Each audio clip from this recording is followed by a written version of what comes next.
Hello ladies, it is Tiffany of Clarity, Confidence, Courage, Women's Empowerment, and I want to do this video to talk about how to start trusting yourself after narcissist abuse. The reason I think this is so important is because a lot of times the women that I coach may have come out of a relationship or may have gotten divorced from a person who was a narcissist.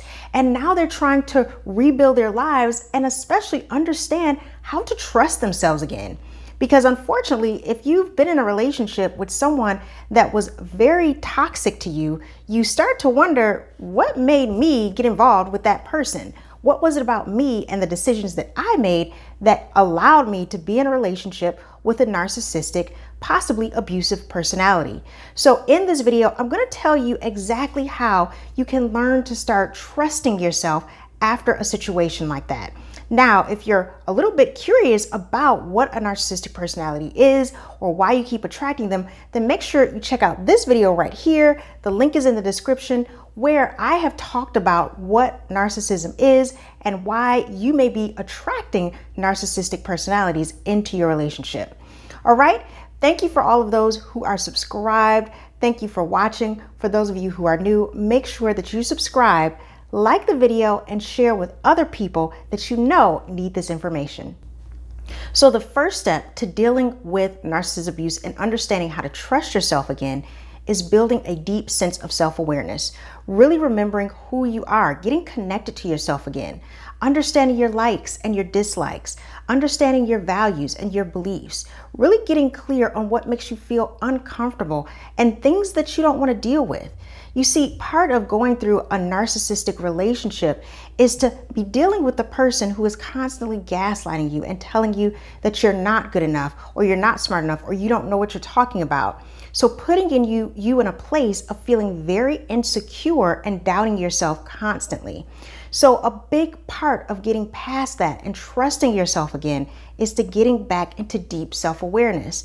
Now, I constantly talk about different self-awareness activities like journaling, meditation, going for long walks, just constantly being reflective of yourself, going deeper within and knowing what makes you tick, understanding again who you are and what you're about. One of the biggest things that I can tell someone is the greatest relationship that you will ever build is the one with yourself. When you know yourself very well, people cannot define you because you've already done that job for yourself. You've defined who you are, what your beliefs are, what your values are, and what you stand for. The second thing that you can learn to do to trust yourself again is own your feelings. Get very in touch with your emotions and be okay with them. Check in with your emotions on a daily basis. Ask yourself how you feel about a situation. Ask yourself, how does this person make me feel? How does this decision make me feel? How does that text message make me feel? Get very, very crystal clear on your feelings and be okay to talk through your feelings.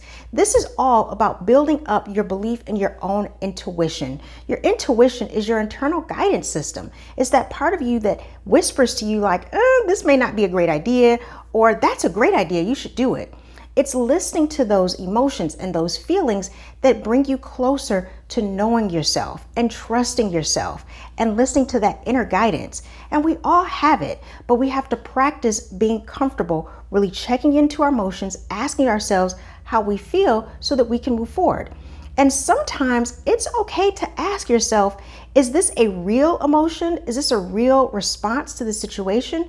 Or is there something else going on with me that's making me respond this way or that's making me feel this way? What's really happening?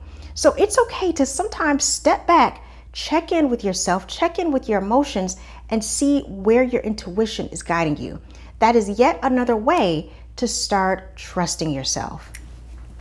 And the third way to start trusting yourself after narcissist abuse is to be kind to yourself. Have compassion for you. Be willing to take the time to give yourself self-care.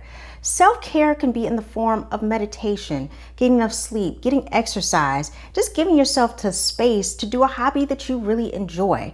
A lot of times when you're in a narcissistic relationship or you've divorced a person that was a narcissist, One thing you're trying to do is rebuild your self-esteem and your confidence.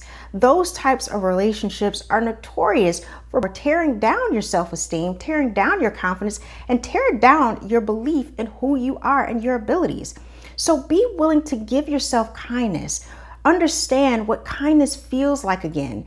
And it's hard to know what kindness feels like when you haven't been giving it to yourself. And you definitely don't know what it feels like when you haven't been in a relationship with the person who shows you that type of kindness.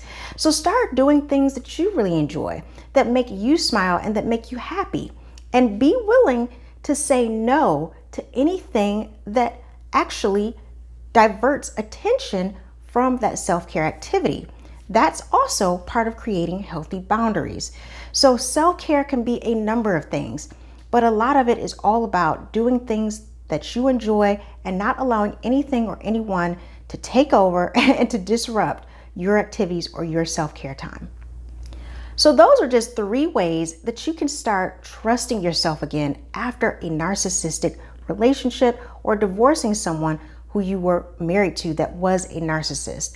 Narcissist abuse is so common for so many people. So don't feel alone if you've gone through a situation where you're trying to recover your life from narcissist abuse. It is very psychological. It takes time to really recover and give yourself the space that you need so that you can start trusting yourself again, start trusting your decisions, and start truly living a life that you love. As always, if you want to dive deeper into understanding how you can get past narcissist abuse and rebuild your life, then definitely click the link in the description, jump on my calendar, and we can have a quick call for free and talk about where you are, where you want to be, and if working together might be the next steps. All right, I'll be talking to you soon. This is Tiffany of Clarity, Confidence, Courage. Make sure you subscribe, like, and share. Bye.